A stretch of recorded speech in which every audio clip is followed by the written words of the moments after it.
अपनी भावनाओं को समझें। अपने अंदर के नकारात्मक भाव को नकारना अपने अंदर जहर पालने जैसा है। अपनी सभी भावनाओं को समझना सीखें।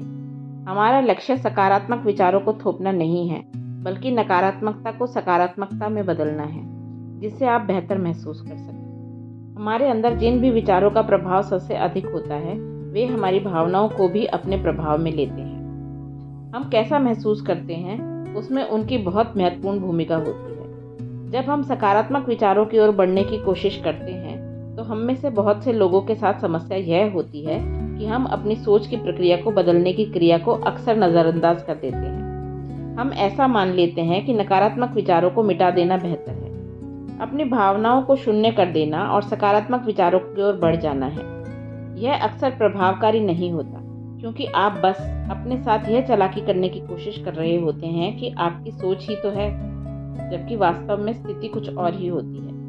अपनी भावनाओं को दबाना आपके प्रणाली तंत्र के लिए जहरीला हो सकता है और यह आपको नुकसान पहुंचा सकता है।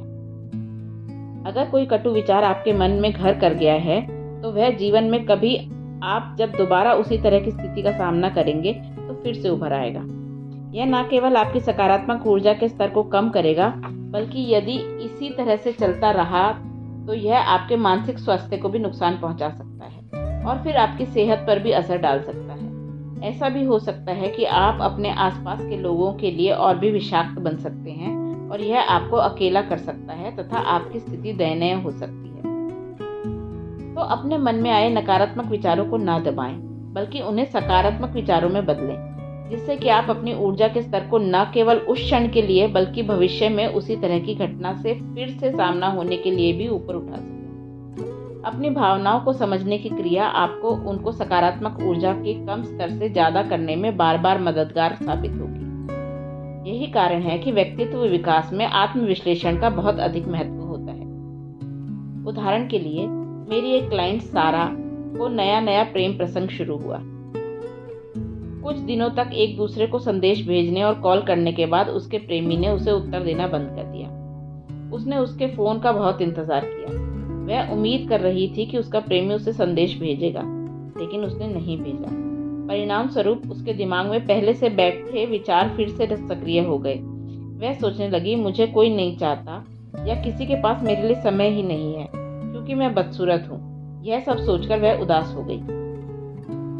सारा को अपने नकारात्मक विचारों को फिर सकारात्मक विचारों में बदलने की जरूरत थी। अतः हमने एक के बाद एक कदम उठाते हुए अपने इस लक्ष्य तक पहुंचने का मन बनाया। नकारात्मक भावनाओं को कैसे बदलें? पहला, पहचान।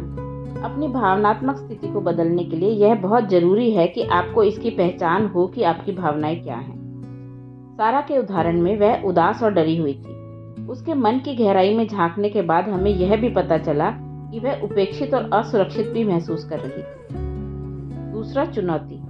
अगला कदम यह होगा कि आप खुद से प्रश्न करें, आप जो महसूस कर रहे हैं वैसा क्यों कर रहे हैं? इसके लिए आपके कौन से विचार उत्तरदायी हैं? सारा उदास इसलिए थी क्योंकि उसे उसके प्रेमी का संदेश नहीं मिला। इसके बाद उसके मन में जो अगला विचार आया वह यह था कि उसके लिए किसी के पास समय नहीं है या किसी को उसमें रुचि नहीं है, क्योंकि वह बदसूरत है। इसी विचार ने उसे अकेला और असुरक्षित कर दिया।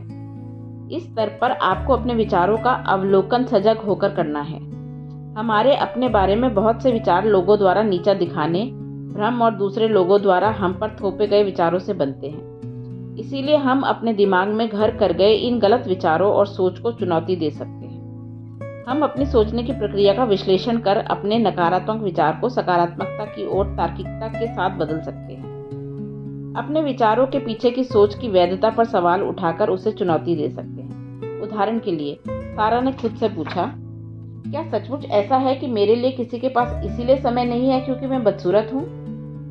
इस प्रश्न पर गहराई से विचार करने पर सारा को इस बारे में और जानकारी मिलने लगी कि उसकी जो सोच है वह क्यों है। इस स्थिति में आप उस तरह के प्रश्न अपने आप से कर सकते हैं जो आपको इस बारे में और भी गहराई से सोचने के लिए बाध्य करें। आप अपने आप से कुछ चुभते हुए गंभीर प्रश्न कर सकते हैं, क्योंकि वे आपको गंभीर उत्तर के लिए प्रेरित करेंगे। हमारे उदाहरण में सारा ने खुद से पूछा, क्या इसका मतलब यह है कि मैं कभी खुश नहीं रहूंगी? सारा इन प्रश्नों पर गहराई से विचार करने लगी और उसने पाया कि वह अपनी स्थिति लोगों द्वारा नीचा दिखाने के लिए बोले गए वाक्यों को गलत ढंग से देख रही है। एक व्यक्ति ने उसे वापस जवाब नहीं दिया तो इसका मतलब यह तो नहीं है कि वह कभी खुश नहीं रह पाएगी। उसने खुद को याद दिलाया कि उसकी खुशी इस पर निर्भर नहीं करती कि दूसरे लोग उससे किस तरह से बात करते हैं। अपने आप से सवाल करना आपकी सोच की सीमाओं को उजागर कर सकता है, जैसा कि इसने सारा के लिए किया। आपको महसूस होने लगेगा कि आपने अपने बारे में झूठी धारणाएं बना रखी थी और अपने जीवन में आई इस परिस्थिति के नकारात्मक पहलू पर अपना ध्यान केंद्रित किया हुआ था। इसे आजमा कर देखें। संभवतः अपने जीवन में पहले घट चुके किसी ऐसे अनुभव को याद करें जिसने आपको उदास कर दिया हो और आप अपने आप से सीधे तौर पर प्रश्न पूछें, जिससे आप उस स्थिति को सही तरीके से जान सकें। यह महसूस करना जरूरी है कि हम अपने अवचेतन मन में अपने जीवन में पहले घट चुकी घटनाओं के साथ नकारात्मक परिणामों को जोड़कर खुद को उदास कर लेते हैं। यहाँ पर हमें इन परिणामों को चुनौती देनी होगी जो हमारे मन में सबक की तरह जमा हो गए हैं। नकारात्मक सबक को सही करने में असफल रहने का मतलब यह है कि वे आपके अवचेतन मन में मौजूद हैं और समय समय पर आप पर हावी हो जाते हैं। समय के साथ बार बार आप पर हावी होने वाले विचार आपके आत्मविश्वास को कम करके आपको अवसाद की गहरी खाई में धकेल सकते हैं। तीसरा, समझना। इस चरण में आपको अपने मन में आए विचार की गहराई में छुपे सही अर्थ को समझना और उसकी सराहना करना। हमारे उदाहरण में सारा ने पाया कि वह हाल ही में मिले अपने अनुभव के कारण असुरक्षित महसूस कर रही है। वह इस बात को लेकर चिंता करने लगी कि वह अच्छी नहीं है। उन दिनों में जब वह अपने प्रेमी से बातचीत करती थी तो वह बेहतर महसूस करती थी। अतः यह साफ था कि उसे सामाजिक स्तर पर स्वीकारे जाने और प्रशंसा पाने की बहुत जरूरत है। यह बहुत जरूरी है कि आप अपनी भावनाओं के पीछे छिपे सही अर्थ को पहचानें और उन्हें आगे बढ़ने के लिए एक अवसर की तरह इस्तेमाल करना सीखें। सारा ने यह जाना कि उसके लिए उसका मूल्य वही है जो उसके बारे में लोगों के विचार हैं, क्योंकि उसके आत्मसम्मान का स्तर बहुत नीचे है। उसे खुद के बारे में अच्छा महसूस करने के लिए सामाजिक स्तर पर खुद को मूल्यवान साबित होने और स्वीकृत किए जाने की जरूरत है। चौथा, इसके बाद आपको इन असमर्थ बनाने वाले विचारों को सक्षम बनाने वाले विचारों में बदलना होगा। आपको अपने आप से पूछना होगा, मैं इन चीजों को अलग ढंग से किस तरह से कर सकता हूँ कि मैं अच्छा महसूस करने और एक बेहतर जीवन जीने में अपनी मदद कर सकूं। यह आवश्यक है कि आप उसी क्षण अपना विनाश करने वाले इन विचारों को खुद को बेहतर महसूस करने वाले विचारों से बदल दें। सारे ने खुद को याद दिलाया कि ऐसा नहीं है। उसके साथ लोगों का व्यवहार चाहे जैसा भी हो, लेकिन वह भी किसी का प्यार पाने के काबिल है। उसने कहा, मैं खुद से प्यार करती हूँ और मेरे लिए यह बहुत है। जो प्यार मैं खुद को दे रही हूँ वह मुझे किसी ऐसे इंसान से वापस जरूर मिलेगा जो सचमुच मेरी परवाह करे। इस सशक्त करने वाले विचारों को और भी शक्तिशाली बनाने के लिए आप उस समय को फिर से याद करें जब आपके साथ सब कुछ अच्छा था और आप जैसा सोचते थे सब वैसा होता था। सारा को भी अपने जीवन का ऐसा ही एक क्षण याद आया जब वह दूसरों के लिए बहुत मायने रखती थी। उसमें आत्मविश्वास था और उसे प्यार भी भरपूर मिला था। उसने अपने दिमाग में उस तस्वीर को फिक्स कर लिया और उस क्षण को दोबारा जीने लगी।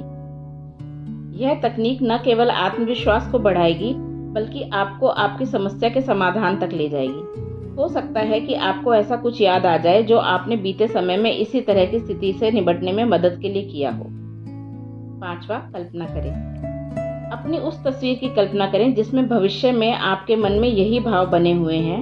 आप जैसे ही यह कहेंगे न केवल आपकी सकारात्मक ऊर्जा में बढ़ोतरी होगी बल्कि आप उन भावनाओं के साथ ही स्वतः संबंध जोड़ लेते हैं जो आपके मन को उस स्थिति के साथ आसानी से सक्षम बनाता है। आप यह बार बार कर सकते हैं। आपको बस हर बार अपनी काल्पनिकता को और विस्तार देना है और अपने दिमाग व मन की आंखों के लिए उसे और भी वास्तविक बनाना है। इसमें महारत हासिल करने के लिए आपको बार बार जितना हो सके इसे दोहराना है। अगर आप बार बार उस परिस्थिति का अभ्यास करते हैं जिसमें आपको उस स्थिति से निपटना पड़े, तो आपको यह पता चलेगा कि अगली बार जीवन में जब आपका सामना उस परिस्थिति से हो तो आपको उससे कैसे निपटना है।